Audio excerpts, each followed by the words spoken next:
Welcome to our photosynthesis, will be. Hello guys, it's Diamond, and I want you guys to know that I'm very shy, but I'm the sun. Yay! Says chloroplast, an organelle within the cell plants and certain algae. That is the site of photosynthesis. Next is thylakoid membrane, aka mud meat, pouch-like sacs that are bound to membrane in the chloroplast of a plant cell. They contain a pigment called chlorophyll that absorbs light. Next is stroma and inside the chloroplast where the Kelvin cycle takes place. It contains necessary enzyme ATP and NADPH for converting CO2 into glucose during the light-independent reaction of photosynthesis. Next is glucose, AKA Pedgar. This is the main type of sugar in the blood, and it is the major source of energy for the body cell. Glucose is carried to the cell through the bloodstream.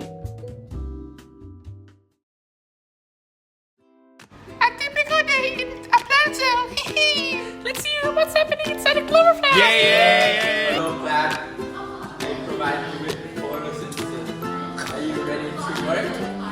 So absolutely. You have been waiting for your energy. Telephone with your finish. I'm on. As soon as the light rays hit me, I'll excite my electrons and start the light-dependent reaction. Because of the light.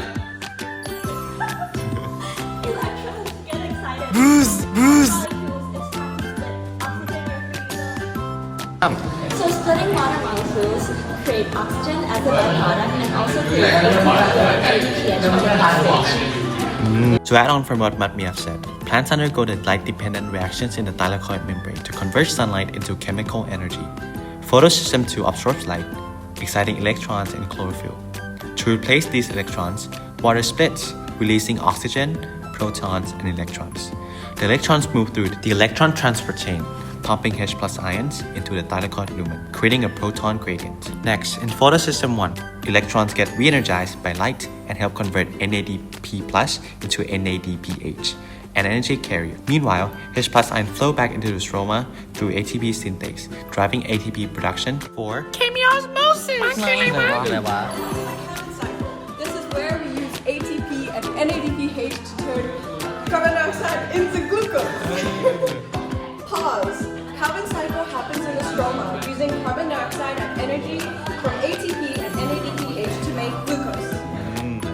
From what Mr. Katie have said, Kelvin cycle is a process by which plants convert carbon dioxide into energy-rich sugars, which is glucose. Kelvin cycle uses ATP and NADPH from the light-dependent reactions to drive three key phases: carbon fixation, reduction, and regeneration. First, the enzyme Rubisco captures CO2 and attaches it to RUBP, forming 3-phosphoglycerate. Then ATP and NADPH transform 3-PGA into G3P, a simple sugar. While one G3P exists to help form glucose, the rest are recycled using ATP to regenerate RUBP, allowing the cycle to continue. Since it takes two G3P molecules to make one glucose, the cycle must turn twice per glucose molecule. Glucose, come out, don't be shy. Come out, don't be shy. Yay! I can be stored for energy or used by plants or Mission accomplished. Thank you everyone for making photosynthesis a success. I'll be back tomorrow.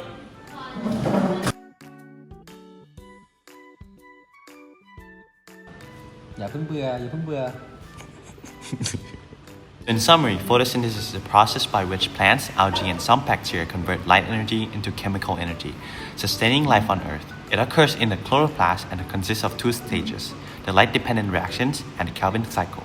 Dependent reactions: sunlight powers the splitting of water, releasing oxygen, and producing ATP and NADPH. These energies carriers then fuel the Kelvin cycle, where carbon dioxide is fixed and converted into G3P, a sugar precursor. G3P is later used to form glucose, starch, and other organic molecules, essential for growth and energy storage.